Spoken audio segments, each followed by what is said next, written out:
world. There, how about back there, okay? Hi, general question about your thoughts. You said you bought your first stock in 1942.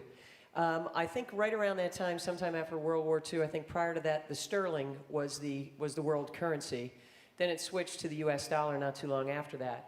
At the time, any other country, very similar to markets today, you have to be able to cover your debt. You have to be able to have enough in order to borrow against, at that time, the sterling. And now we're looking at a situation with the amount of debt ceiling. I think what's different between now and ever before is there is the risk of the devaluation or the issue of the US dollar not being the world currency. What's your views? Do you see that happening? Because there's an awful lot of fear and discussion about it now.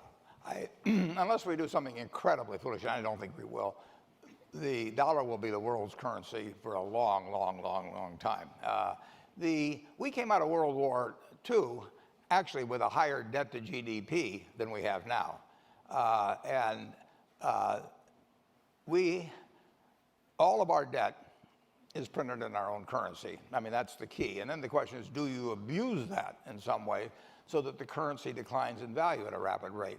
Well, interestingly enough, I was born in 1930. The dollar from 1930 is worth about 6 cents today. So I've lived during a period where the dollar's lost 94% of its value in terms of purchasing power. And yet at the same time, in real terms, the GDP of the country per capita has gone up 6 for 1. So we've had 6 for 1. Just think of that, one person's lifetime. We went centuries in the world where the gains were in nothing in a century or a few percent, and 6 for 1 in one person's lifetime. At the same time, our currency has decreased, it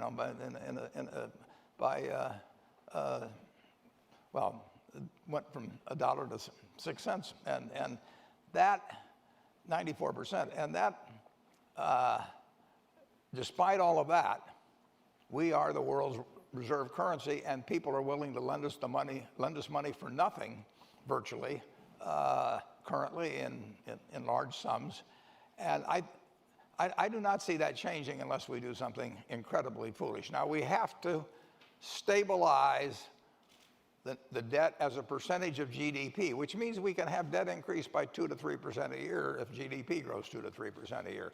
And I think that's a very realistic possibility.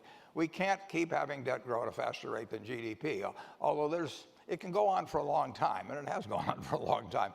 Our country, the people think it's falling apart. I think that's not remotely the case. I was just on a program this morning with Sarah Blakely and Fred Smith. I mean, here are two people, that it took something very common, the postal service and airplanes or something, and they saw needs and they filled them, and they're thinking of new things to do tomorrow. I mean, the secret sauce in America, is basically, the people in this room and the fact that you're all trying to make your life better tomorrow, and you'll come up with ways to do it. So the country works, and it may get gummed up somewhat by Washington sometimes, but it won't get ruined.